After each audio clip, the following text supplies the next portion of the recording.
Seguimos avanzando en el mundo ahora de France 24. Ya saben que estamos aquí trayéndoles este domingo todas las noticias internacionales. Yo soy Rodrigo Sedano. Acompáñenme con los titulares. El tiempo se le está acabando a Irán y sus líderes, y si sus líderes no actúan, no quedará nada de ellos. Es la nueva amenaza que ha hecho el presidente de Estados Unidos, Donald Trump, en su red Truth Social, mientras siguen estancadas las negociaciones de paz. Y el Jurado Nacional de Elecciones de Perú ya declaró oficialmente a los dos candidatos que van a la segunda vuelta presidencial. Después de más de un mes de espera, finalmente la derechista Keiko Fujimori y el izquierdista Roberto Sánchez se van a disputar el balotaje. Y Guatemala ya tiene nuevo fiscal general. Es Gabriel García Luna, que promete combatir la corrupción y el crimen organizado. Sustituye a Consuelo Porras, sancionada por Estados Unidos y la Unión Europea, entre otros, y que intentó impedir la asunción del presidente Bernardo Arévalo.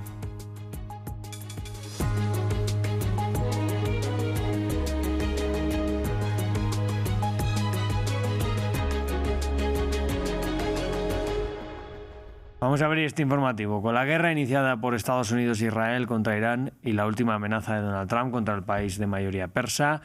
El presidente estadounidense ha dicho en Truth Social que a Irán se le acaba el tiempo y que se les acaba además el tiempo para hacer algo si no quieren que finalmente no quede nada de ellos. Según el portal de noticias Axios, se espera que el martes el republicano sostenga una reunión con sus principales asesores de seguridad nacional para analizar las opciones de acciones militares contra Teherán. Para Irán el tiempo se acaba y deben actuar con rapidez o no quedará nada de ellos. El tiempo apremia.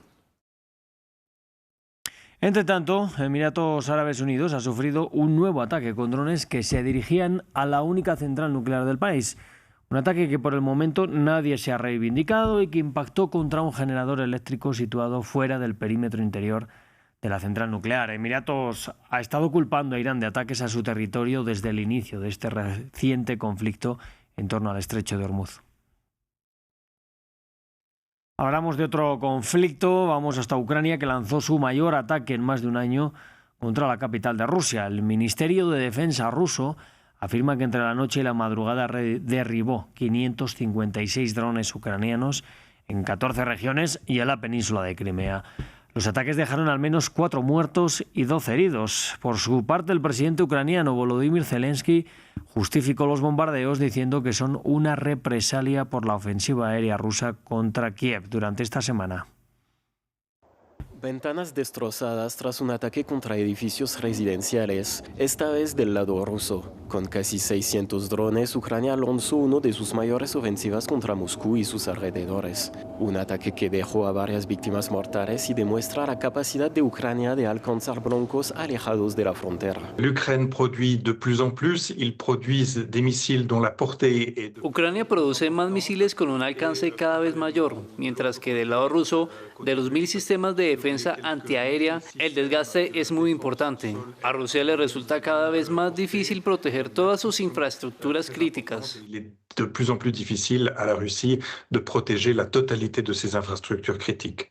Kiev suele lanzar ataques contra Rusia tomando como blancos sitios estratégicos como refinerías o bases militares con el objetivo de socavar el esfuerzo militar ruso. Pero esta vez las fuerzas ucranianas quisieron golpear a la capital rusa sin evitar las zonas residenciales. Represalias a la oleada de ataques rusos con unos 1.500 drones contra Kiev u otras ciudades los pasados miércoles y jueves que mataron al menos a 24 personas, justificó el presidente Zelensky. Nuestras respuestas a la prolongación de la guerra por parte de Rusia y a sus ataques contra nuestras ciudades y comunidades están plenamente justificadas. En esta ocasión, las sanciones ucranianas de largo alcance han llegado a la región de Moscú y les estamos diciendo claramente a los rusos, su Estado debe poner fin a la guerra. Los fabricantes ucranianos de drones y misiles continúan con su labor. Mientras tanto, las negociaciones de paz entre Kiev y Moscú permanecen estancadas. Y la primera ministra de Italia, Giorgia Meloni, visitó a las personas que resultaron heridas por el atropello masivo que hubo ayer sábado en la ciudad de Módena. Con Meloni estuvo el presidente Sergio Mattarella. Juntos fueron al hospital donde atienden a los 8 heridos. 4 de ellos están en estado de gravedad. El conductor detenido es un hombre nacido en Italia con ascendencia marroquí, algo que algunos políticos de extrema derecha han aprovechado para justificar un mayor endurecimiento de los controles migratorios. Sin embargo, el hombre, como indicó el ministro de Defensa, tenía antecedentes de enfermedades mentales. Sí, es una situación preocupante para todos. Por lo que sabemos, probablemente se trate de algo que tiene que ver principalmente con el ámbito individual y psicológico, y no con otros motivos. Es una tragedia. Nos solidarizamos con los afectados. Esperamos que actos de este tipo no vuelvan a ocurrir, pero, insisto, es algo que probablemente tenga razones principalmente individuales, y por lo tanto es completamente imposible de predecir, más que cualquier otra causa. Totalmente imposible de prevedere que non di altro tipo. Vamos al continente africano. El ébola fue declarado por la OMS como una emergencia de salud pública de importancia internacional. La epidemia provocada puntualmente por el virus Bundibugyo comenzó en República Democrática del Congo y ya se ha extendido a Uganda. Hasta ahora el brote ha matado al menos 80 personas y existen 246 casos sospechosos de contagio. Vamos a verlo. La Organización Mundial de la Salud enciende las alertas. Tras las conversaciones del Comité de Emergencia, la Agencia de Salud de la ONU afirma que el brote de ébola en África es una emergencia mundial, aunque sin llegar a clasificarlo como una pandemia. La OMS continuará trabajando para apoyar la República Democrática del Congo, para controlar el brote de ébola y desplegará recursos, trabajará con socios y los movilizará en toda la región para contener su propagación y atender a los afectados. El brote se detectó por primera vez en la provincia de Ituri, en el este del Congo, donde los trabajadores sanitarios intentan rastrear los contactos, aislar los casos sospechosos y detener la propagación del virus. La cepa implicada es la denominada Bundibugyo, una de las formas menos comunes del ébola. Se considera ligeramente menos letal que la cepa Zaire, más conocida, pero sigue siendo una enfermedad grave. La tasa de mortalidad por ébola es bastante alta en todas las cepas. En promedio, alrededor del 50% de las personas tienen probabilidad de morir. Contamos con información sobre la cepa que se está propagando. La cepa Bundibugyo, de menor gravedad, entre 30 y 40 casos, pero sigue siendo una enfermedad muy grave. Para la República Democrática del Congo, esta es una batalla tristemente familiar. Este es el 17º brote de ébola desde que el virus se identificó por primera vez en 1976, pero esta respuesta se ve dificultada por la geografía, la inseguridad y la deficiente infraestructura sanitaria, especialmente en el este, donde el acceso a algunas zonas afectadas es difícil, y a diferencia de la cepa Zaire no existe una vacuna aprobada ni un tratamiento específico para el virus Bundibugyo. Nos enfrentamos a importantes desafíos logísticos porque a diferencia de la cepa de Zaire, que conocemos muy bien, la cepa Bundibugyo no tiene vacuna ni tratamiento específico.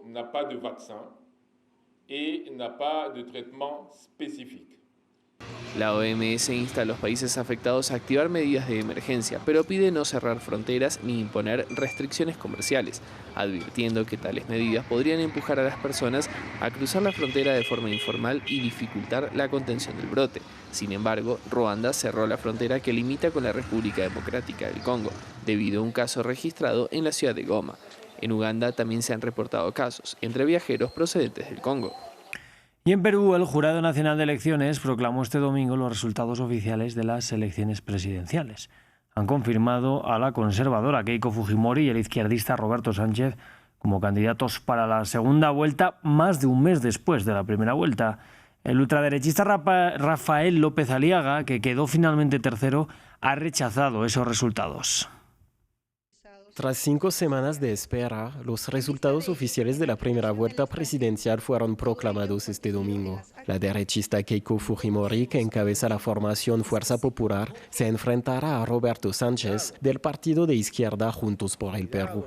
En vista de ello, en aplicación de lo estipulado en el artículo 111 de la Carta Constitucional y el artículo 18 de la Ley Orgánica de Elecciones, corresponde que se lleve a cabo una segunda elección entre las dos fórmulas de candidatos que han obtenido las dos más altas mayorías relativas, que en este proceso electoral son las representadas por las siguientes organizaciones políticas: Fuerza Popular y Juntos por el Perú. Roberto Sánchez superó a Rafael López Aliaga en la lucha para acceder a la segunda vuelta por una diferencia de unos 21.000 votos. Sin embargo, el candidato ultraconservador rechazó de inmediato la proclamación de los resultados, denunciando lo que considera ser corrupción y fraude por parte de las autoridades electorales sin presentar pruebas. Se acaba de consumar el golpe de Estado, el fraude electoral en Perú. La OMPE, el JNE y sus cómplices deciden e imponen sus candidatos en contra de la voluntad popular. Impugnaremos de inmediato este grave delito de traición a la patria. No aceptaremos resultados producto de fraude y corrupción. Por otro lado, Roberto Sánchez, que también enfrenta acusaciones relativas a la financiación de su partido político, no había esperado la confirmación de los resultados para reafirmar el sábado su voluntad de cambiar la Constitución. ¿Quiere el pueblo una nueva Constitución? Será el pueblo que lo decida. Porque la metodología democrática de caminar con nuestro pueblo, al lado del pueblo, decidiendo con el pueblo en un referéndum, es la mejor manera de derrotar al pacto mafioso que hoy ha tomado el sistema de justicia. La segunda vuelta se celebrará el domingo 7 de junio. Vamos hasta Guatemala, que ya tiene nuevo fiscal general después de que este domingo asumiera oficialmente el cargo Gabriel García Luna. En el acto ha prometido devolver la confianza en la institución, combatir la corrupción y el crimen organizado. Ha asegurado que los guatemaltecos no dejaron de creer en la justicia, sino que más bien fue la justicia la que dejó de creerles a ellos. Luna sucede en el cargo a Consuelo Porras, que fue sancionada por Estados Unidos y por la Unión Europea, entre otros, y que intentó impedir la asunción presidencial de Bernardo Arévalo. Hoy no inicia una administración más, hoy inicia una oportunidad para devolver la dignidad a la justicia penal guatemalteca. Durante años, muchos guatemaltecos perdieron la confianza en la institución, no porque dejaron de creer en la justicia, sino porque la justicia dejó de creerles a ellos. Hoy empieza el deber de recuperarla, y ese deber no se cumple con discursos, se cumple con hechos. Recibo una institución que carga con heridas profundas. Las reconozco, no las voy a ignorar ni a disfrazar. Y Caracas está viendo un auge de su mercado inmobiliario, aunque ya venía en ascenso desde el año 2025. Tras la salida de Nicolás Maduro del poder hubo un repunte impulsado por compras de ciudadanos desde el exterior, que esperan regresar. Según la Cámara Inmobiliaria de Venezuela, en el primer trimestre de 2026 el precio de los inmuebles aumentó en un promedio del 16% en la capital, pero quienes residen en Venezuela, con peores condiciones económicas, están en desventaja para adquirirlos. La habitación principal cuenta con su baño. Ven para que lo conozcan. María Fernanda no será la dueña de este apartamento, pero gestiona su compra. La propietaria será su amiga Dayana, que vive en Ecuador. Dayana vio la posibilidad de regresar al país y seleccionó su vivienda por videollamadas. Bueno, definitivamente las personas que emigraron quieren consolidar, tener un techo para estar seguros a la hora de volver, o simplemente por inversión, tomando en cuenta lo que dije anteriormente. Seguimos teniendo el metro cuadrado más económico de Latinoamérica. Said Herrera, asesora inmobiliaria, nota que los precios suben desde el año pasado, cuando las políticas migratorias en Estados Unidos obligaron a muchos venezolanos a retornar. Tras la intervención de Estados Unidos en Venezuela, hubo un repunte de precios en zonas puntuales de Caracas, porque más personas creen que habrá condiciones para regresar. Dependiendo de las zonas premium, nosotros tenemos idea que ha aumentado un 30, hasta un 40, un 50%. Hay otras zonas de repente donde te ha aumentado hasta un 20%. Entonces cada municipio es distinto. ¿Qué es lo que pasa? Caracas está distribuida en 5 municipios. El metro cuadrado en cada uno de esos municipios es distinto. Pero la realidad es muy diferente para profesionales como Verónica Quintero, que viven en Venezuela. Adquirir una vivienda propia con un salario promedio de menos de $1,000 al mes y sin posibilidades reales de créditos hipotecarios es un sueño difícil de alcanzar. Ni siquiera irnos al precio de lo que cuesta el inmueble, es realmente la capacidad de ahorro. Porque evidentemente en este momento y desde hace muchos años no haber créditos, tienes que tener el costo completo del inmueble para poder adquirirlo. Para personas como Verónica, la necesidad de que la economía se estabilice en el país es imperante. La especulación de los precios de los inmuebles, impulsada por el deseo de regresar de la diáspora, supone una competencia que la mayoría no tienen la capacidad de desafiar. Cerramos con notas deportivas y una nueva victoria en torneo Masters 1000 del italiano Jannik Sinner. Ha sido además en casa en el Masters de Roma tras imponerse al noruego Casper Ruud por un doble 6-4. Una victoria que además le deja con un récord, pues a sus 24 años se convierte en el tenista más joven en ganar todos los Masters 1000 del circuito ATP. Pues con estas imágenes de Roma nos vamos a despedir. Yo les invito a que sigan aquí como siempre con nosotros. Enseguida volvemos con más información.